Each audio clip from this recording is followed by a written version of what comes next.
ರಾಜ್ಯಪಾಲರು ಥಾವರಚಂದ್ ಗೆಹ್ಲೋಟ್ ಅವರು ಸಿದ್ದರಾಮಯ್ಯ ಅವರಿಗೆ ಶೋಕಾಸ್ ನೋಟಿಸ್ ಕೊಟ್ಟಿರುವಂತಹ ಹಿನ್ನೆಲೆಯಲ್ಲಿ ಬಾಗಲಕೋಟೆಯಲ್ಲಿ ಪ್ರತಿಭಟನೆ ಮೇಲೆ ಪ್ರತಿಭಟನೆ ಆಯ್ತು ಇವತ್ತು.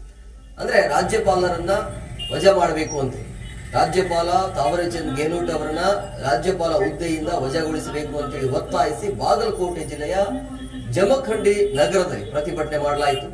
ಸಿಎಂ ಸಿದ್ದರಾಮಯ್ಯ ಅವರಿಗೆ ಶೋಕಾಸ್ ನೋಟಿಸ್ ಜಾರಿ ಮಾಡಿರುವಂತಹ ಹಿನ್ನೆಲೆ ಅಹಿಂದ ಸಂಘಟನೆ ವತಿಯಿಂದ ಜಮಖಂಡಿ ನಗರದ ದೇಸಾಯಿ ವೃತ್ತದಲ್ಲಿ ಪ್ರತಿಭಟನೆ ಆಯಿತು.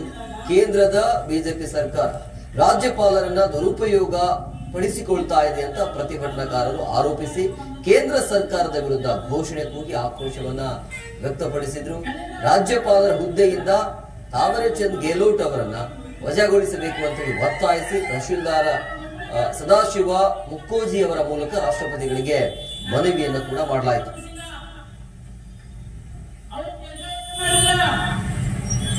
ಈ ರಾಜ್ಯದ ಇತಿಹಾಸದೊಳಗ ದೇವರಾಜ ಅರಸನಗರ ಸಿದ್ದರಾಮಯ್ಯ ಸಂಚಾರಿತ ಸ್ವಚ್ಛ ರಾಜಕಾರಣಿಯನ್ನ ಭಾರತ ದೇಶವೇ ಕಂಡಿಲ್ಲ.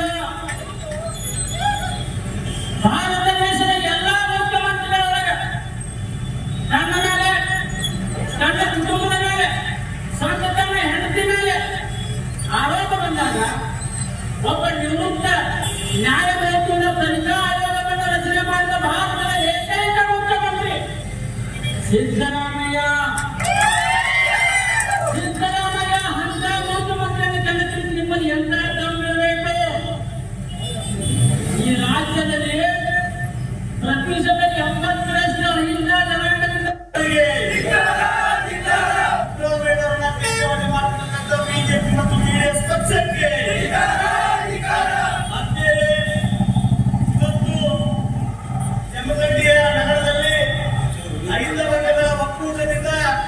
ಸಾಮಾನ್ಯ ರಾಜ್ಯದ ಮುಖ್ಯಮಂತ್ರಿಗಳಾಗಿರ್ತಕ್ಕಂಥ ಸಿದ್ದರಾಮಯ್ಯ ಅವರನ್ನ ಕೇಂದ್ರದಲ್ಲಿ ಮಾಡ್ತಕ್ಕಂಥ ಕೃತ್ಯವನ್ನ ಈ ಬಿಜೆಪಿ ಜೆಡಿಎಸ್ ಮಾಡ್ತಾ ಇದ್ರೆ ಅದನ್ನು ಖಂಡಿಸಿ.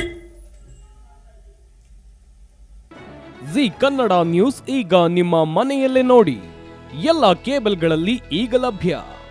ಸನ್ direct 292, Jio TV 1334, U digital 162, city cable 51, GTPL 17, Abhishek cables 821, rock line telecommunication 51, Shri Basaveshwara number 60, Vinayaka digital number 53, in digital number 896ರಲ್ಲಿ.